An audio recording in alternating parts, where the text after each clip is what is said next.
So you should be able to hear. Yes?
We'll go ahead and get started. I think, oh, there she is.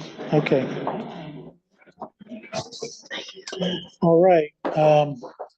We're going to get underway. Don't forget to turn off the ringer on your phone. And if you have any paperwork for us, it goes to Commissioner Curran. We'll begin, as we always do, with an invocation and a pledge. And if you wish to join us, please rise. John and then Ray. Would you bow with me? Father God, we come to you today with thankful hearts. Thank you for the blessings that you poured down upon us. Thank you for the privilege that we have to come to you in prayer.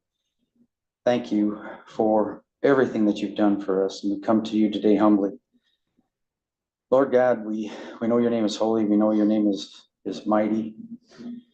And we're so thankful for that. Thank you for this fellowship around this table. Thank you for this county. Thank you for its people.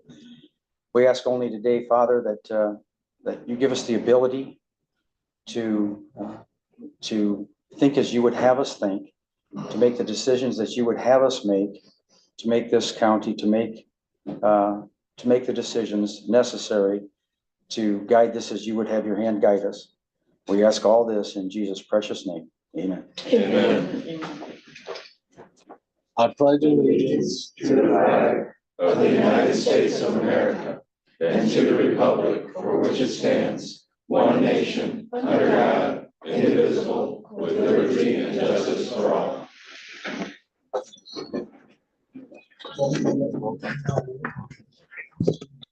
Madam Clerk, when you're ready, would you please call the roll? Bell, Here. Curran, Here. Freeling. Here. Harrison, Here. Hinkleman, Majerick, Here. Ott, Here. Pittsford, Here. Ballrath. Oh, it's gone. He had to Werfel, leave. here. Yarborough, Present. Elliott. Here. Mr. Chair, you have 11 present, 1 absent. Thank you. Minutes from last week. Moved by Ott. Is there support? Supported by Freeling. Any discussion? Hearing none, all in favor signify by saying aye. Aye. Opposed, same sign. Minutes are approved. Am I correct? There are no communications? There are no communications. Okay. Public comments about the resolutions. If anyone has anything to say about the resolutions, and there are no added ones, so it's just the 5 on the first page of the agenda. If you want to say anything about one of the resolutions, now would be the time.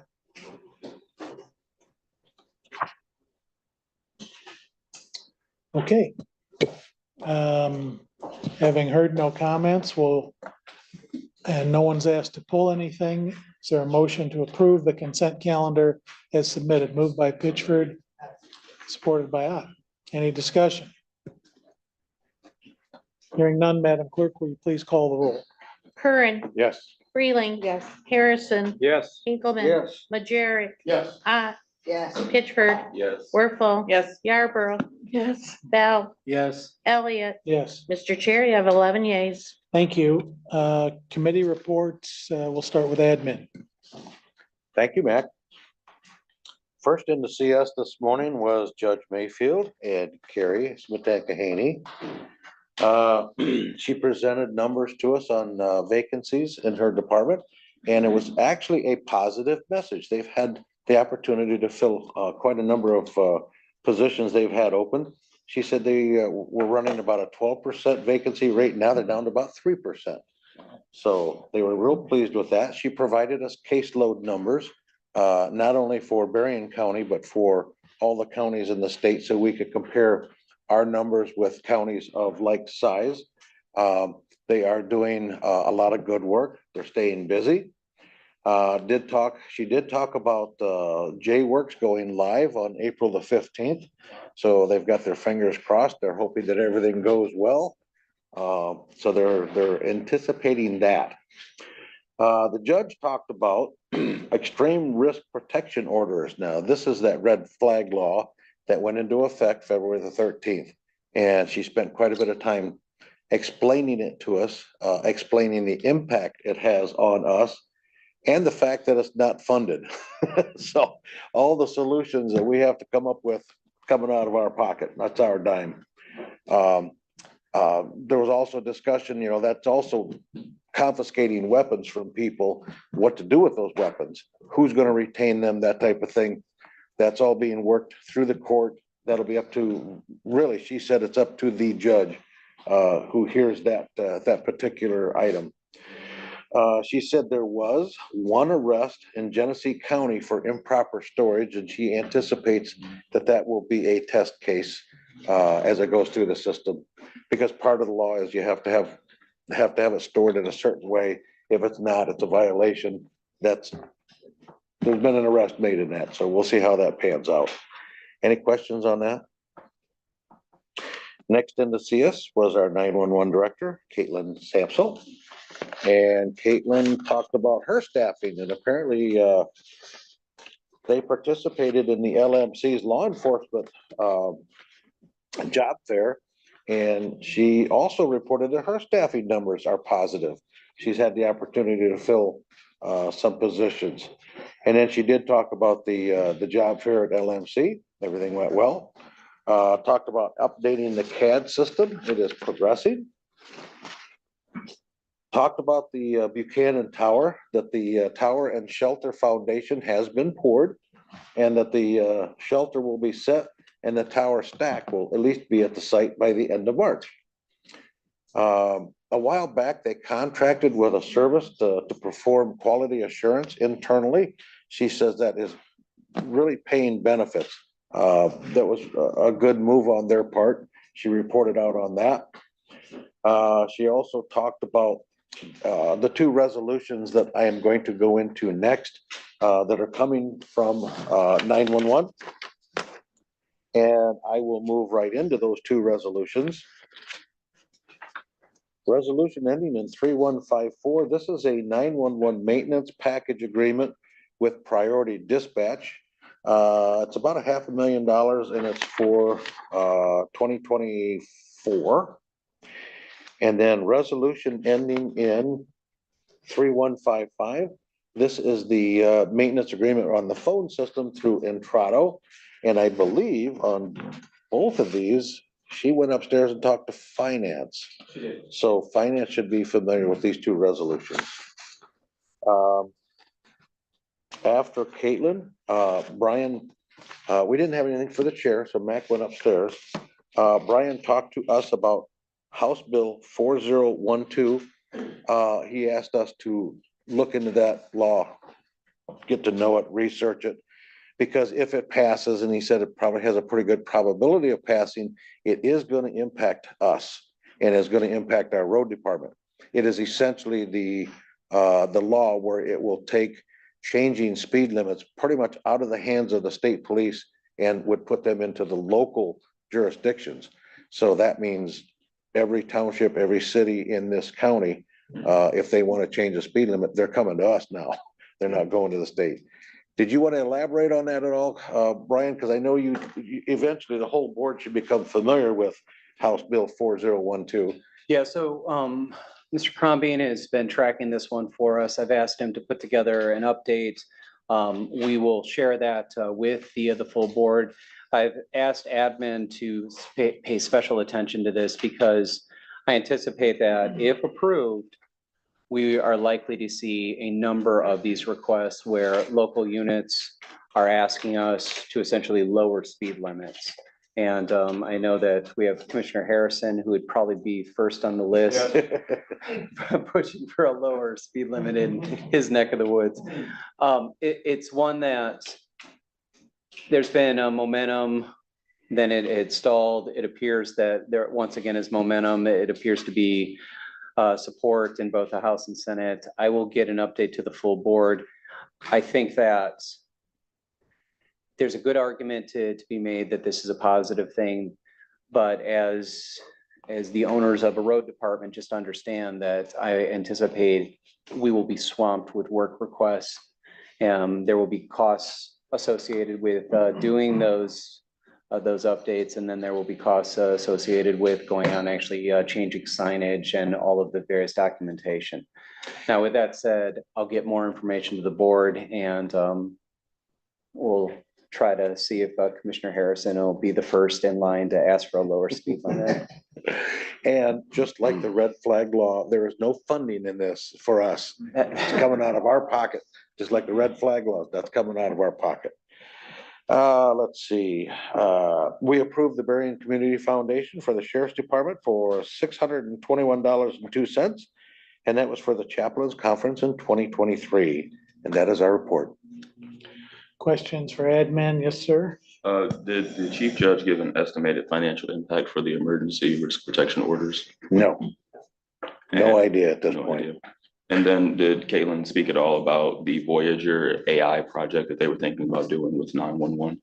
I don't recall. Voyager AI? No. Okay. Any other questions for admin? I have two.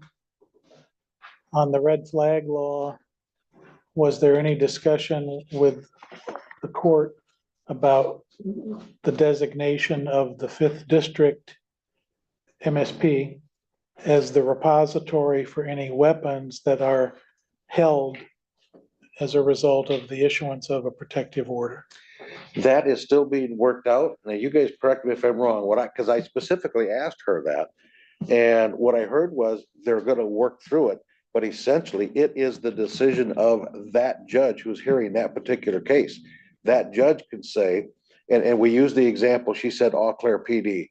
Let's say Eau Claire PD initiates it, and they agree that the weapon should be confiscated. Eau Claire PD will retain that weapon. Where your question comes in that she didn't answer is when citizens come in and there's not a law enforcement agency involved, then who's gonna retain that weapon? And I know we're probably all sitting here looking into the corner of the sheriff over there, but no, that has not been determined that either the sheriff or the state police at this point are going to do that. Apparently that is being worked out, but it is essentially the judge's decision as to who will do that. We don't have a temperature and humidity controlled vault for this purpose. Creating a temperature and humidity controlled vault is expensive.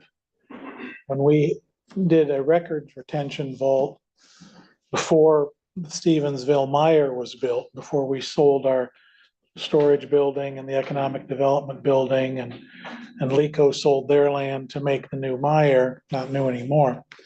We had a vault in there, and I'm talking 30 years ago, it cost about $100,000 to build that vault. The benefit of having all the state police districts in the state be repositories is it would provide uniformity. And it would also have the state pay for something that they have mandated. They're very good at working around Headley to avoid paying for things they tell us you must do. And then you must find the money. If MSP is holding weapons, because I think they hold them for upwards of a year or can. 1 year. Second year extension. The Right. The burden on the sheriff's department means it's a burden on the taxpayers in Berrien County. If the state police posts are tasked with it, at least it gets spread across the state. And I'm thinking, you look at the UP, bless you. You could get a fair number of weapons coming in the UP.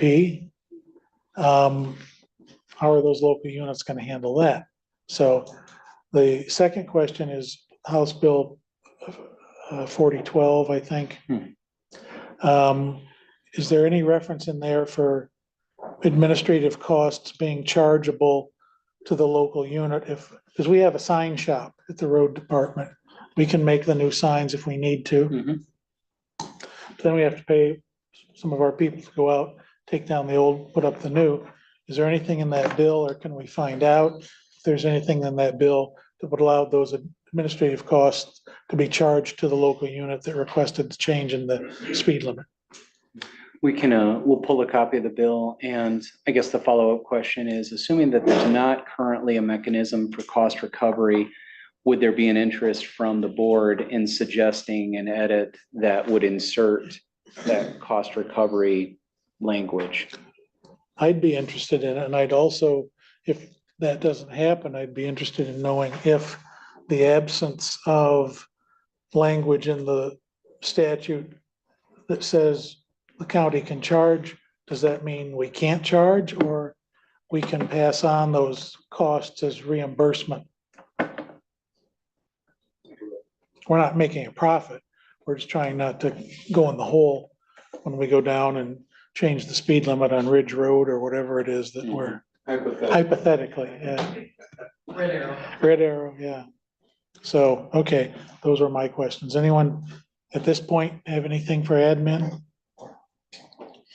All right, Madam Chair of Finance. Thank you. Today, our chairperson, Commissioner Elliott, came in, talked with us. Our administrator, Brian Doucette, came in and talked with us.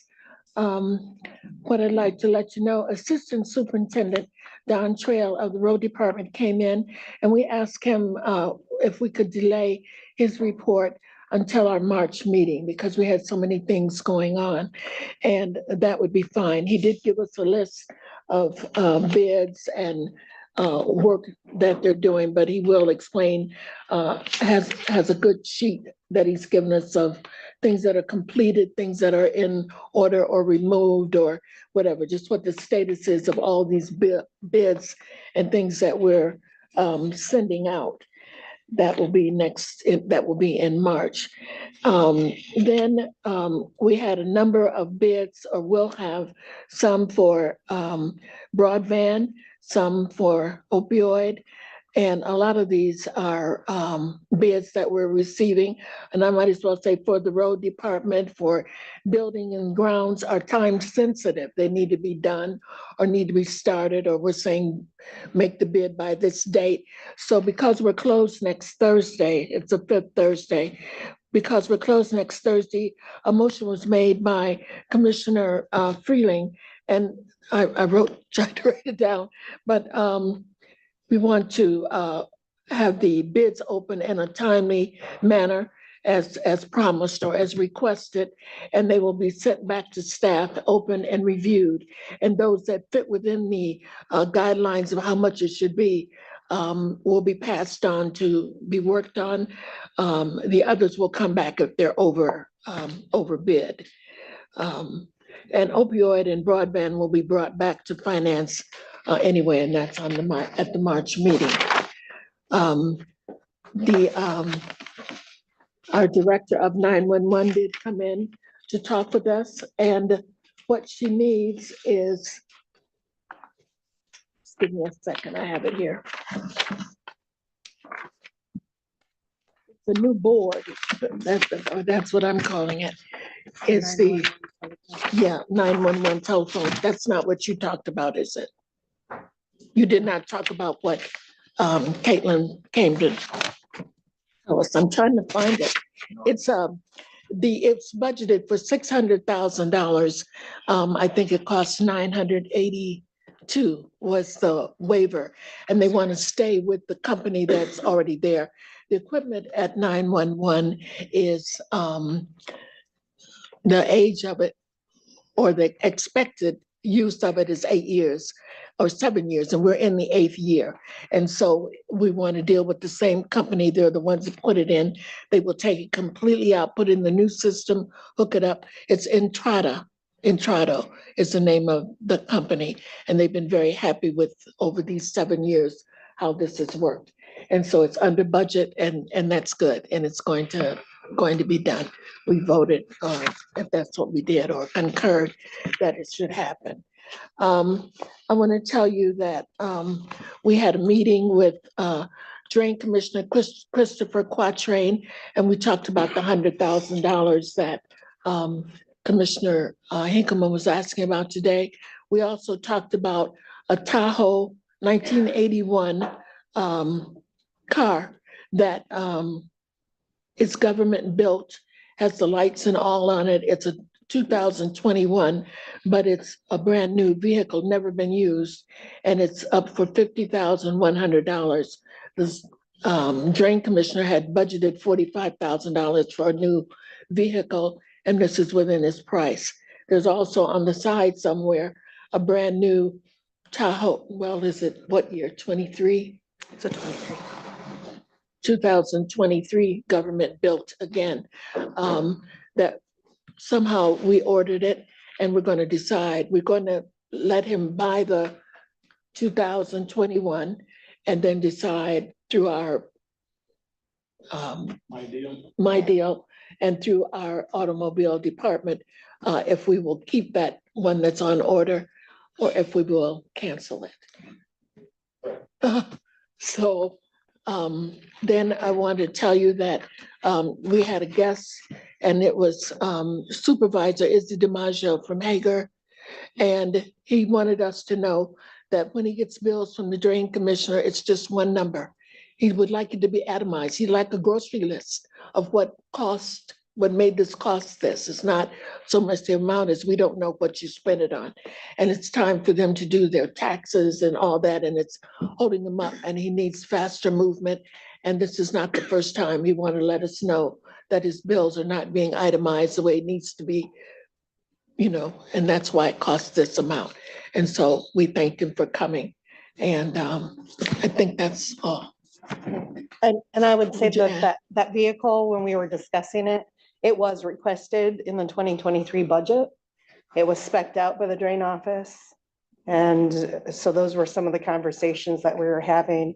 And I think Supervisor DiMaggio, his concern was that he was being asked to FOIA all of that information to Oh, be it able was to have the suggested to him itemized. that he do it.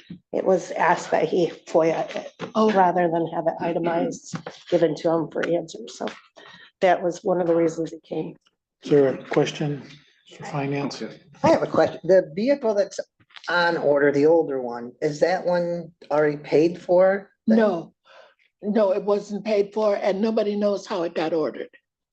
Is it, is it possible to cancel it? And if it can't be canceled, is that something that if he doesn't use could be given to Veterans Affairs? It's really No. Oh, really? out of, it's really out of the drain commissioner's hands. He will have one vehicle. The other vehicle is, we've ordered cars 2 years ahead of time because they're hard to get. And when they are government ready, then they hold stronger lights, bigger Can I jump in? transmission. Yeah, come in. Okay, Come in. Making up numbers, making up names of parts. okay. So just not to say that Commissioner Yarborough was wrong on a statement. I would just want to clarify one point. Please clarify. Departments go through a standard process of seeking vehicles through the motor pool. The motor pool will not order a vehicle without confirmation. I believe we have adequate confirmation that what was ordered was what was sought in the budget document, and I don't want to go into a lengthy back and forth on whether or not motor pool was authorized to proceed, but they were. For one vehicle. The one vehicle that is on order, we are determining whether or not to cancel the order or to accept ownership of it. Regardless of that question, we have ample need for additional vehicles. I can't direct it to Veterans Affairs because they don't have budget set up to offset the cost of that vehicle. When motor pool acquires vehicles for the sheriff's department, for the health department, for any departments that operate under this roof, they have offsetting cash built into their budget to essentially rent the vehicle. They have a standardized formula that they're being charged on an annual basis to offset the mileage upkeep of the vehicle. Further, any vehicle that starts its life as a sheriff's Tahoe is going to be run through a standard depreciation cycle. It will then be passed down to one of the other departments. Parks Department is a good example of one that primarily is receiving used vehicles. They will run them for a series of years until they truly are at a point where the motor pool is saying it is no longer a safe vehicle to operate. At that point, they'll then be auctioned off. The funds go back into the motor pool fund and are reinvested. We will make a determination on what to do with what was ordered. The Drain Commissioner's Office has opted to purchase in a non-standard way. Finance Committee reviewed the bid waiver and agreed to let that office proceed. But I just wanted to make clear that we follow a documented process to ensure that what is needed gets ordered, gets pushed out into the fleet, and then is billed for its daily usage. I'm sorry to be a little bit long-winded, but I just wanted to provide clarity. Thank you, ma'am. Thank you so much. He tells me I give too much detail. Go ahead, help me. That's what we did. Just wanted to be clear. Thank you. Now, Commissioner Yarbrough, can you clarify that? I'm tired. John, did you have something to add? Just very quickly, the county, in all my rememberings, never struggles with the purchase of a vehicle. It's a pretty matter of fact process. We just go through it. This particular vehicle that we're now questioning whether we need or don't need was actually ordered down to the third seat, the third additional seat, and the color of it. And now we're being drawn into the conversation of who ordered it with a volley back and forth. And so at the end of the day, the Finance Committee gave me the ability to buy a 3-year-old vehicle, which is still new, but it's 3 years old. And for slightly less money. And so that's what they're going to do. And then the county is charged with the responsibility of getting either finding a home for or canceling that vehicle or altering the type of vehicle it is so that it can be used in a different way. So. And the follow-up action on this will be reported to the Finance Committee. We won't do this in a vacuum. Yep. Anything else? Any questions for finance before we go to PHS? Okay, I apologize for not having anything as serious as vehicle purchases to talk about. So we met this morning. We had 2 advanced step hire requests, one from the Health Department and one from the Family Division. And we approved both of those. Then we had a lengthy meeting with Lex Winans regarding the GIS mapping department. He gave us an update on all the activity. And the takeaway there is that they do a lot of work with the other departments and provide value as they go through their processes. And so it was very good meeting with Lex. And then we did have the privilege of having our chairman with us for a brief period of time. And that concludes my report. and anyone watching may want to do a Google search for DD Donovan Does the Weather on Channel 28, which Commissioner Pitchford found and said that regrettably there are no videos of when DD Donovan did the weather on Channel 28. DD Donovan was a dog puppet.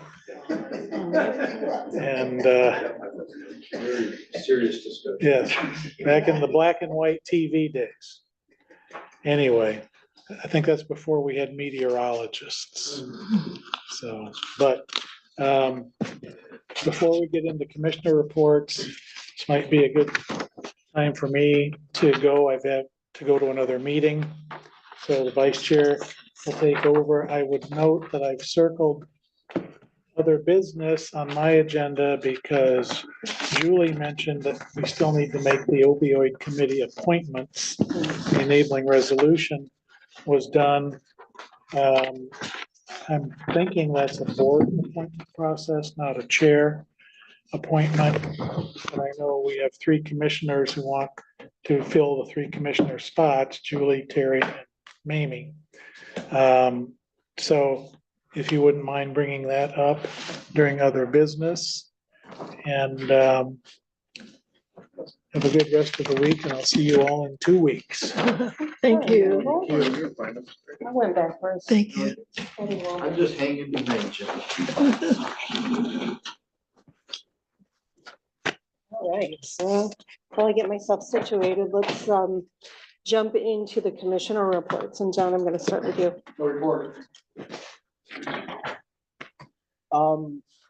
The only thing I have to report is, I attended the, Berrien County Mental Health Authority Board meeting with Commissioner Majerick. We received a presentation regarding public policy updates, happening in the state legislature. Some of those included, what the governor's budget is for, 2024, along with some of the recommendations from our public mental health system here in the state of Michigan. Some of those include funding for to address mental health services being rendered to students in schools around the state, as well as supplemental funding to help cover mental health services offered to inmates in our county jails.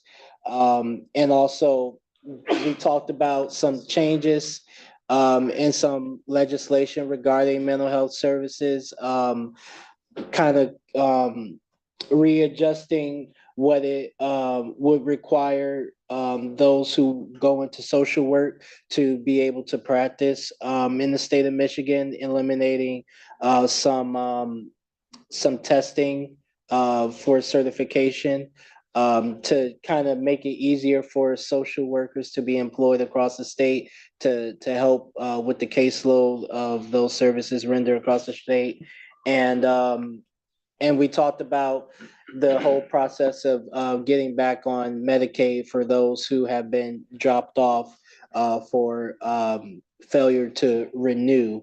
Yeah, I think that concludes all that we discussed in our Mental Health Authority Board meeting. I attended the annual meeting for the Southwest Michigan Chamber of Commerce. I got a chance to attend the Silver Beach Pizza fundraising kind of thing at Pizza Hut yesterday, just to make sure I was supporting their SMCAA met last night in Decatur. We reelected all the members of the executive committee. We received an unmodified audit, so that's really good news for us. And then we do have funding for water bills in arrears at the moment, with certain municipalities going to start doing shutoffs again in the near future. There is funding available at SMCAA to help out with that. It's a limited amount of funding, but it's funding nonetheless. And that concludes my report. No report. I attended the chamber breakfast last week as well. Got to speak with a number of business leaders in the community, which is wonderful. We had the Southwest Michigan Planning Commission this week. Most of that agenda was annual business things like the budget and those appointing the officers, which are illustrious Commissioner Curran is our new vice chair. And then I also attended yesterday. Yeah, but you knew about it. It's not like we did it with you not there.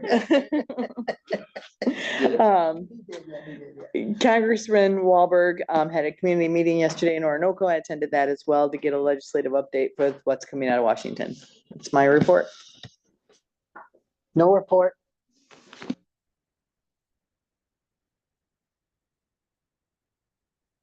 Bent, Ray, and we talked about some of the upcoming issues with CMHs in this year because they were, I wouldn't say flush with cash, but they had COVID money, federal, state money coming to them.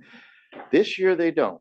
So they are on a budget, the fiscal year so far, December or October through December, it's fiscal year, they're already down about 5 million. And by the end of the year, they're going to be down like 20 million. So everybody's tightening their budgets and what they're looking for. And they'll just take it from the previous months or years they've been saving. But they do have to change things in the next coming years, or the state's going to have to release some more money. With that, we also talked about Medicaid, and as Lori mentioned they 223,834 people have dropped out of Medicaid. Now, that can be they just didn't re-sign up. They didn't know how to sign up, or they could have moved out of the state, or maybe they got jobs. They didn't really get down that much, but that many is out and they're trying to sign them up. It's maybe a good thing for the state, but it's not a very good thing for mental health and the health people when they're not getting all that money. So that's pretty much it that I have. Thank you for that report. Yes, I attended the annual Southwest Michigan Chamber of Commerce meeting also. I also appeared at City of Benton Harbor on the second meeting that they have. There is an agenda space for me to come and tell about what the county is doing. Then I want to let you know that today at 1 o'clock, there will be a land bank meeting in this room. Thank you for that report.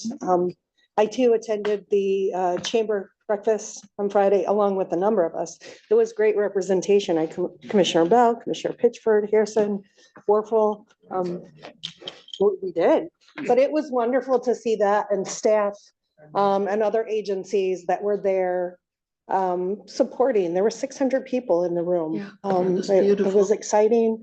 A lot of great announcements that were there. I too attended the Southwest Michigan Planning Commission. Many of you received an email, I think on Valentine's Day, from Zane, who is one of the staff at Southwest Michigan Planning Commission. The Michigan Infrastructure Office has changed the way that it is seeking some of the different projects for technical assistance. And so if you have any municipalities, communities that may have a shovel-ready project that they just need help with as it relates to grant writing, this is kind of the conduit that Southwest Michigan Planning Commission is living in. The second window for some of those grant opportunities are opening here pretty soon. And so they're just asking if you have something in your communities that you'd really like to see come to fruition, they may be able to help you with that. And that's the lane that they're living in. I know they submitted in the fall 7 projects, 3 of which were approved for technical assistance. One of them was the Marquette Greenway. Another one was related to railways in the Southern County, New Buffalo area for Pure Marquette and Wolverine line. And then I think the third one was in Van Buren County. So was it? Oh, that's right. Thank you. They were all in Berrien, and it was related to Riverview Drive. Thank you. I couldn't jog the memory enough to figure that out, but that's my report. Thank you for all the work that you guys do. And Administrator, any Yeah. update? So to the board, just a reminder, we will be in this room starting at 12 o'clock. We've got trust investment. So those committee members, please stay. We'll have representatives from Russell Investment walking you through the latest quarterly report. And that is the limit of my comments. Excellent. Thank you. Yep. Appreciate that. Now we come to the part in the agenda for general public comment. Anyone wishing to speak to the board, please do so by going to the podium, state your name, jurisdiction, and you have 2 minutes to speak with the board. Melissa Clapper, St. Joseph Charter Township, wanted to take the opportunity to acknowledge Sharon Tyler and her group of election people that did a phenomenal job in setting up all the early voting sites. I've had a chance to observe in both North County and South County, and it's amazing what they have done and the opportunity they are presenting for people. I took advantage of the opportunity of taking my absentee ballot because I just wanted to be able to tell people how it worked. It was easy peasy, you know, and so those people that like the opportunity to review their ballot at home, but really like the process of inserting that ballot into the tabulator, we have now given them the opportunity to do that. So congratulations. I know it wasn't just Sharon, but she has a phenomenal team and all of them have put it together to make it. I think it's gonna take off. You know, it's just a lot of people still don't know about it, but kudos to that. The other thing I just wanted to mention was this morning in admin, one of the things that came up for the judge, and Carrie was exactly how the new laws might work, the extreme protection, but also how somebody would, come into your house to do your gun. So I just wanted to, Genesee County came up, and so I did Google it. And so the reason that that person was going to have someone come into their house is because a 2-year-old child got a hold of a gun, put a bullet through her eye. She will lose sight of that eye, and also it remains in critical condition. So that's one way that somebody is going to come into your house and take away a gun. So thank you.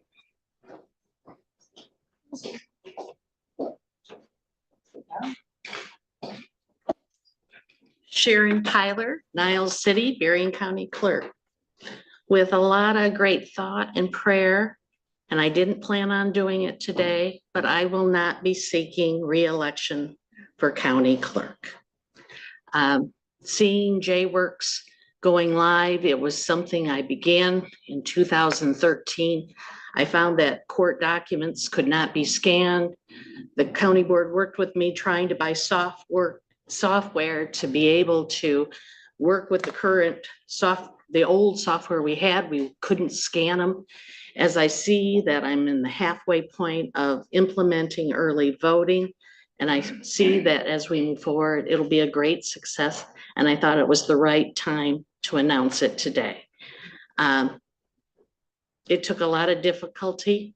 The one thing I want to say, I thank my staff, I thank you, I thank all the staff in Berrien County and the local clerks to making my department, my office successful. Without you, I could not pull any of this off. You have to be a team in order to succeed. And if you think you can do it all by yourself, you will fail. And that is the key. Because I said that, the clerk's office has 6 major divisions. It has over 596 statutes, plus more probably after early voting.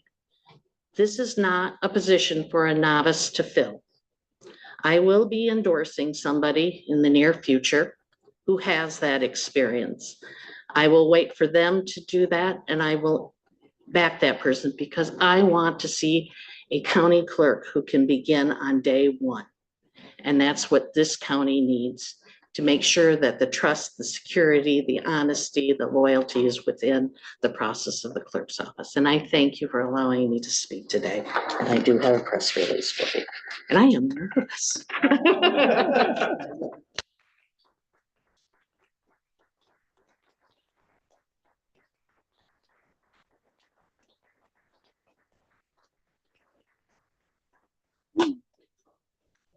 Oh. Well, that's a tough act to follow, but Sharon, I just want to say thank you for your leadership and the work that you've done. And you're right, whoever is coming into that role has big shoes to fill. So Thank you. Other public comments? Please be nice. Elder Hager Township. I'm gonna say something about the building projects that are gonna be happening around here. It said something about the windows. Now, I'd like to know who's gonna be responsible for replacing the windows, what color, what it gonna look like. Don't leave it to whoever's doing the architect. You know, the people that are in here, like me, I like to see something different in this, I don't like to have those guys pick it out and say, I don't like it, and I gotta put up with it, you gotta put up with it too. Or here, you let the people that are working here have a say in what should be done. Because they are the ones, they're gonna be looking at it, or people walking in too. Also, I suggest you put out a little box out there for suggestions. And then have somebody go around all the buildings that you're coughing up money for, and then ask some of the people, what do you think we ought to do here? You don't have this Whiteman or whoever you ordered here, or have him come in here and tell us what to put in there. Now, we're the ones that are working in here. Well, you are, not me. These people right here go upstairs, see what they want, and then go from there. Don't let somebody else pick up the stuff that just because you got the money, you're just passing the buck. Thank you. Thank you for your comments, Mr. Colson. Are there any other public comments? All right, hearing none, we'll close this portion of public comments and move on to other business. I know that Mac has here on the note about the opioid review committee appointment. And we have verified that that is actually a chair appointment. And so we're gonna proceed with making those appointments. We have confirmed with Mac, and he's comfortable with moving forward with that. And so the discussion and the interest was Julie Warfel because of her work that she had done with the opioid task force. Myself, can I? All right, there we go. I'm gonna appoint myself. Yes, put my thumb up. Myself, and then Commissioner Yarbrough also has expressed interest in serving in that capacity as finance chair. And so with that, I will make those appointments. And then we will set up the cadence once the bids are opened and reviewed, and that happens the 28th, I think. Oh, Yeah, so, so we'll be opening bids next week. My intent is to have the health department start the review process. We have no idea how many bids will come in. But I've already, at the end of last week, I've reminded the various departments that are set to participate in the review process to feed me who they want summoned to the meeting. And then I'll be working with the three commissioners on when to get that meeting scheduled for. If we have a very short stack of applications, this is one that could be a relatively short meeting. If it's a deep list, it's one that could take quite a bit of time. So a little bit of unknown as to what to expect from next week's opening, but I will stay in contact with the three of you as well as the various departments that are listed in the authorizing resolution. As a matter of, can you review with everyone? Yeah. Yep. Can you review with everyone who those other people are that are actually on that committee? Not a problem. So if you go back to November 9th, the Board of Commissioners approved resolution P2311349. That was an authorizing resolution that was intended to set a roadmap for how we are going to tackle the opioid RFP review process. So two things of note occurred in that authorizing resolution. So we set up a short-term RFP review team. That team is made up of the following. So it'll have the elected officials representing the Board of Commissioners. We've got the medical director, the specialty court manager, corporate counsel, the sheriff, the health officer, the prosecutor, and then the public health promotion and prevention services supervisor. So the team will be made up of that group, but further, there's a second group that is broader that is called out in the authorizing resolution.